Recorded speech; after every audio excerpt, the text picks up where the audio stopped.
caixão está fechado. Eles precisam agora confrontar o STF. Como? Pauta anistia, vamos ver. Mas e se eles julgarem inconstitucional? Pauta o impeachment de ministro. E aí? Até onde vai? Até onde vai o desrespeito do STF com o parlamento? Até onde vai a força do parlamento para confrontar-se com o STF? Senhor Hugo Mota, com todo respeito, isso não pode continuar. Quando o senhor pediu apoio para ser o presidente da Câmara dos Deputados, a nossa principal requisição, a nossa principal demanda é voltar a ter no Brasil segurança jurídica, que a Constituição seja respeitada e que as prerrogativas dos deputados federais fossem resgatadas. De lá para cá, eles dobraram, triplicaram, quintuplicaram a aposta. Isso tem que parar.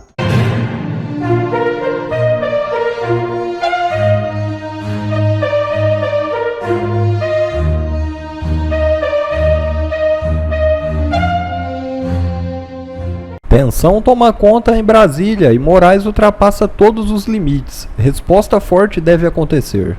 Isso mesmo.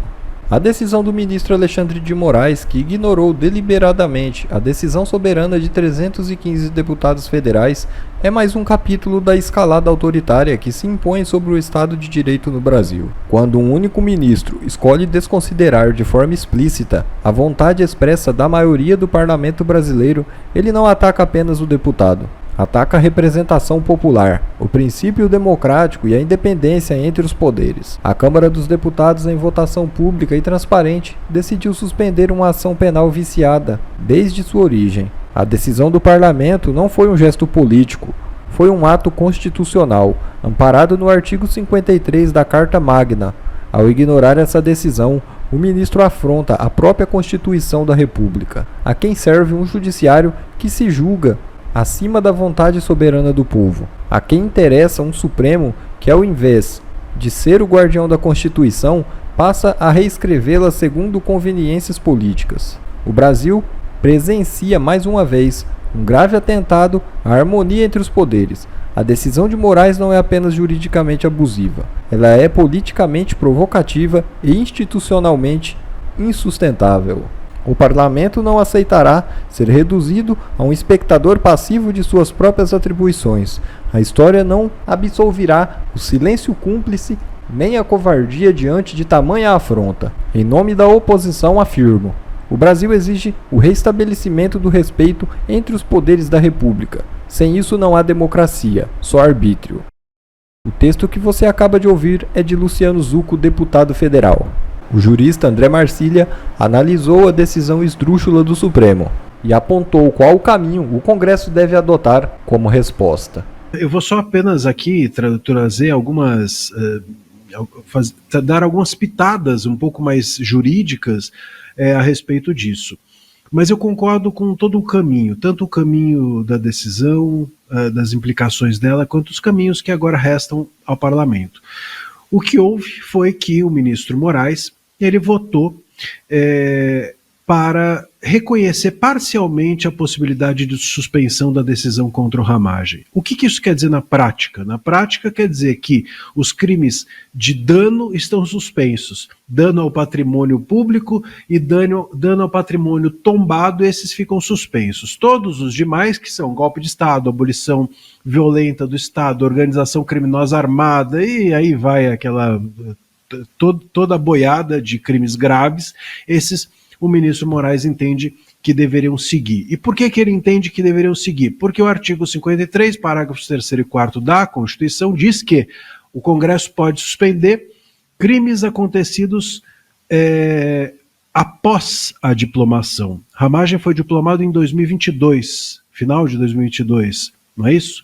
E esse é o ponto.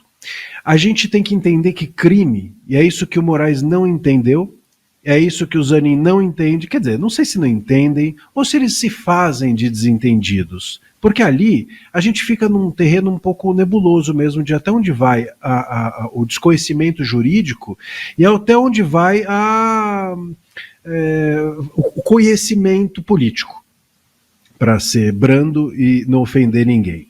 O que a gente, portanto, precisa dizer é que, do ponto de vista legal, na nossa legislação, é bem claro o seguinte: Você cogita, você prepara um crime, você idealiza um crime, isso não é punível. Então eu estou aqui imaginando que eu vou cometer um golpe, acho que eu vou cometer um golpe, estou preparando aqui um golpe para ser cometido, estou escrevendo uma minuta, inclusive, do golpe que eu pretendo cometer. Posso ser punido? Não posso ser punido. É uma cogitação. Eu preciso colocar em prática aquilo tudo que eu estou preparando, executar, iniciar, não é terminar de executar, porque aí as pessoas falam assim, mas se você executar um golpe, não tem como punir, porque o golpe vai estar dado. Não precisa ser dado, mas precisa ser iniciado. Então, e não é só golpe, é tudo. Se você passar a sua vida idealizando assaltar o mercado e não assaltar, você não é um criminoso, sinto informar, você é uma pessoa que está perdoada. Se você for até o supermercado e não entrar, você continua sem poder ser punido. Se você entrar no supermercado e disser isso é um assalto, você pode ser punido. Então precisa iniciar o ato. Onde que se inicia o ato de tentativa de golpe de Estado? No 8 de janeiro de 2023, portanto, depois da diplomação de 22 do Ramagem. O artigo 53 fala, só pode ser suspenso os crimes que existirem depois da diplomação. Diplomação em 22, o crime passa a existir. Mas ele estava preparando, não é crime. Mas ele estava cogitando, não é crime. Passa a ser crime com o início da execução. Se ele foi diplomado em 22 e o início da execução foi em 23, em janeiro, 8 de janeiro de 2023, portanto, tentativa de golpe, abolição violenta de golpe de Estado, está sim abarcada pelo 53, parágrafos 3º e 4º, poderia sim ser suspensa. E aí é que eu não sei se há uma imensa ignorância constitucional por parte dos ministros do STF, ou se os ministros do STF, obviamente, se valeram de uma interpretação ignorante para poder não suspender esse caso. Por quê? Porque se suspendessem contra o Ramagem, óbvio que teriam que suspender contra todos os demais. O Ramagem estava no núcleo 1, o mais importante, a espinha dorsal. E quem que estava do lado ali do Ramagem do núcleo 1? O Bolsonaro. Então, se suspendesse em relação ao Ramagem, teria que suspender em relação ao Bolsonaro. E é isso que o STF jamais, eles poderiam interpretar do jeito mais maluco que fosse, e não estão muito longe disso, fazem isso todo dia, mas eles não iriam deixar esse caso ser paralisado em relação ao Bolsonaro. A mira aqui não é o Ramagem, eles não estão nem aí para o Ramagem, a mira aqui é o Bolsonaro. Então, com essa decisão, o ministro Moraes suspendeu apenas dano e o resto segue sendo o julgamento normal em relação ao Ramagem, porque eles sabem que não daria para excluir, é isso que o STF entendeu, e entendeu bem, não tem como excluir o Ramagem, vamos fazer o Ramagem não ser julgado por golpe, aí exclui o Ramagem e julga o Bolsonaro. Como é que você julga o Bolsonaro se o Ramagem e o Bolsonaro estavam no mesmo núcleo e um complementando a conduta do outro de mandante de um golpe? Imagina, não tem como você julgar um golpe sem julgar os mandantes, não tem como você julgar o mandante sem julgar outro, é óbvio isso. E eles sabiam muito bem que se suspendessem isso em relação à Ramagem, teriam que também suspender em relação ao Bolsonaro. A decisão do Moraes fala que o artigo 53 entende que essa decisão do parlamento, da Câmara, não atingiria os demais réus. E aí eu concordo com a decisão. É de fato isso. A imunidade parlamentar é do parlamentar. Ela protege o mandato. Não dá para proteger todo mundo. Isso não pode acontecer. Mas, repito, se protegesse o Ramagem, todos os demais seriam indiretamente atingidos, porque não daria para tirar o Ramagem e julgar os demais. É isso que aconteceu. Foi um julgamento com um triplo salto carpado, aquele negócio do malabarismo jurídico da parte do Moraes, para poder continuar a sua empreitada para julgar Bolsonaro, que é isso que eles querem de verdade. O que acontece agora? Bom, temos que aguardar os demais ministros votarem. Tem alguma expectativa, Marcília, dos ministros abrirem alguma divergência? Zero. Menos 13 expectativa. Por quê? Primeiro, porque os ministros, eles, enfim, estão unidos, a gente está vendo. E segundo, porque se alguém ali tivesse alguma intenção de criar alguma divergência, teria pedido destaque. Esse julgamento está sendo feito no plenário virtual.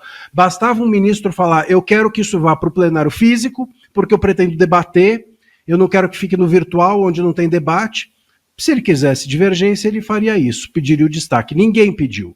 vai ser julgado no virtual, que é uma vergonha, um caso desse tamanho ser julgado no plenário virtual, invalidarem uma decisão da Câmara, colocarem no chão uma decisão do Legislativo no virtual. Mas assim será feito, sem nenhum destaque ao pedido de ministros da primeira turma para ser levado para o plenário físico. Então, se não pediram para levar para o físico, muito difícil que alguém divirja. E, com isso, e também porque, como disse o Serrão, o ofício do Zanin, que certamente não é um ofício que ele fez sozinho, ia no sentido do voto do Moraes. E provavelmente quem fez o ofício do Zanin foi o Moraes. E todos ali estão, portanto, costurados com a mesma intenção. O que resta ao parlamento agora?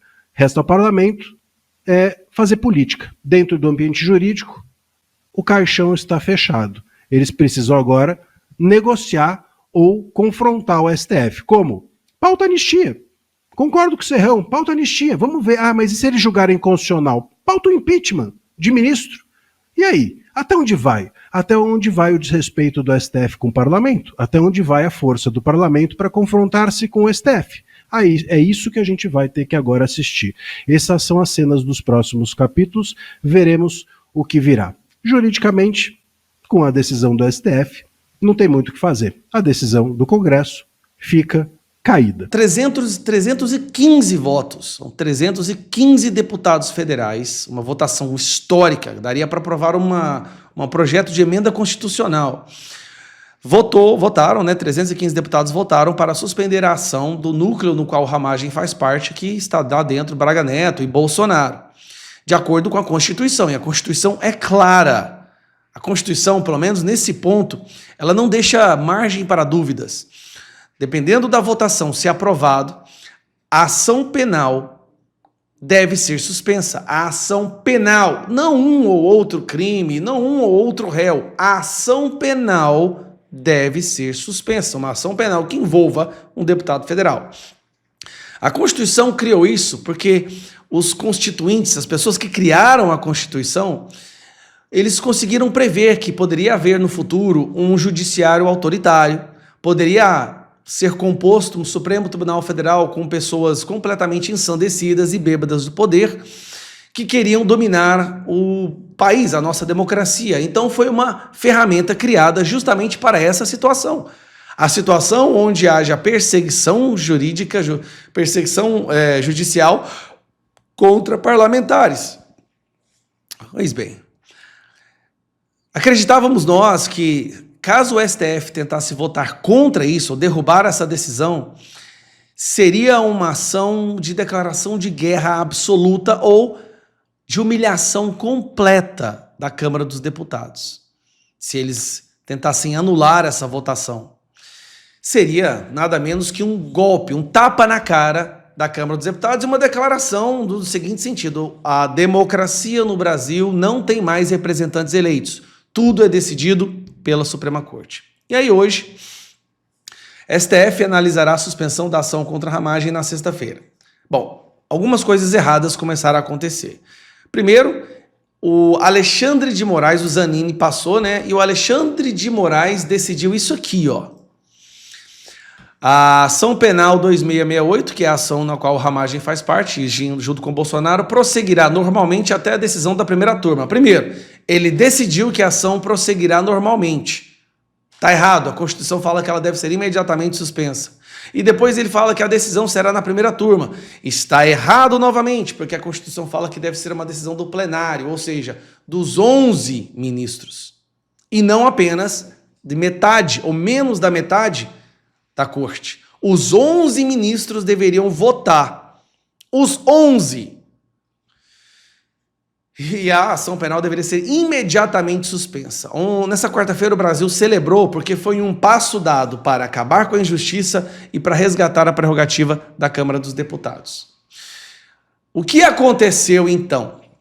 O STF vai ignorar mais uma vez a Constituição, vai rasgar mais uma vez a Constituição, vai humilhar o presidente da Câmara dos Deputados, que é o presidente Hugo Mota. Essa é a verdade, desrespeito absoluto à Casa Legislativa, e o Alexandre de Moraes já deu o primeiro voto.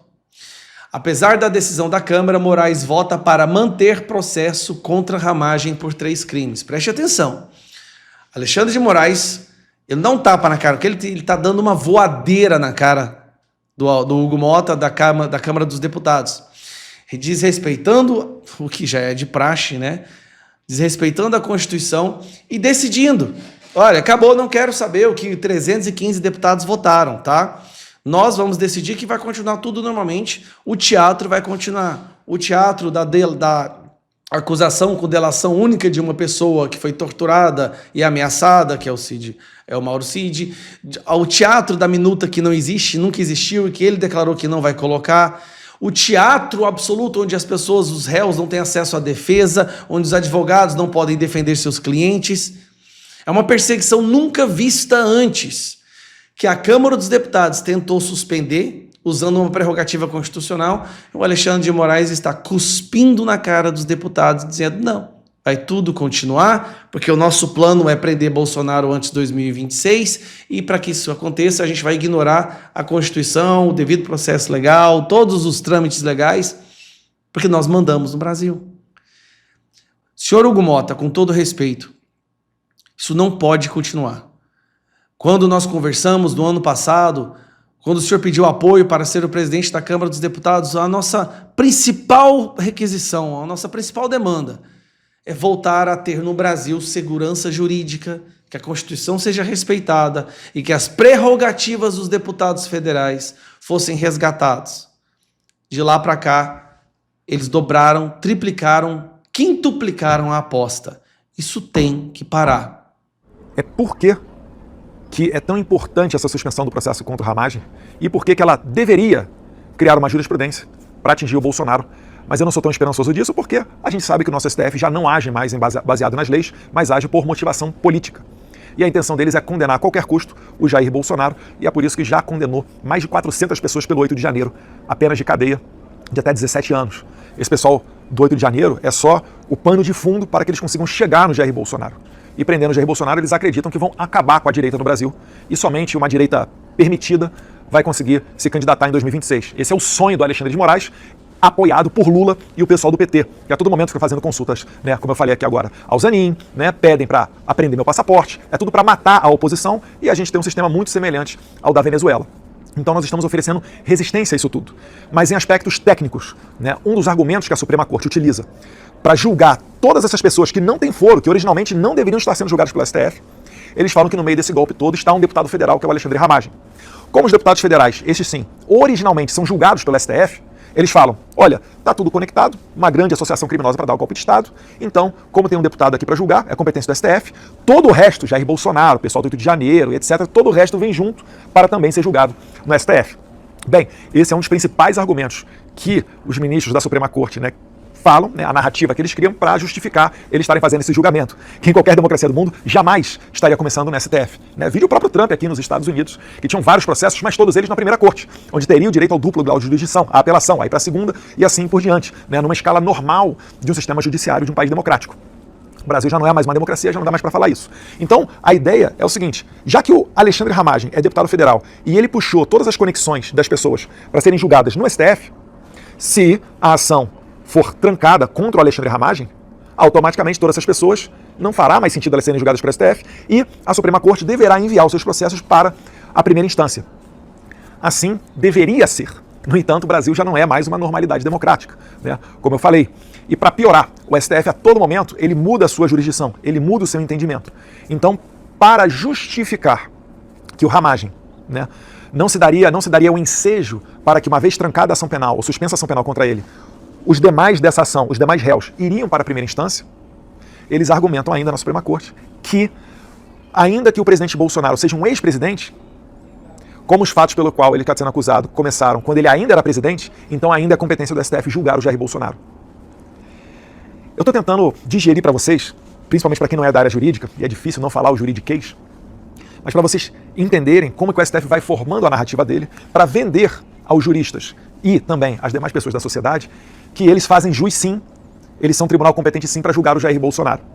Só que tudo não passa, né, de atropelos, não só da Constituição, mas também da própria jurisprudência, né, jurisprudência que são as sucessivas decisões. Bom pessoal, esse foi mais um vídeo, eu espero que vocês tenham gostado. Se vocês gostaram, deixa o like aqui para fortalecer nosso canal. Logo eu volto trazendo mais informações da política para vocês.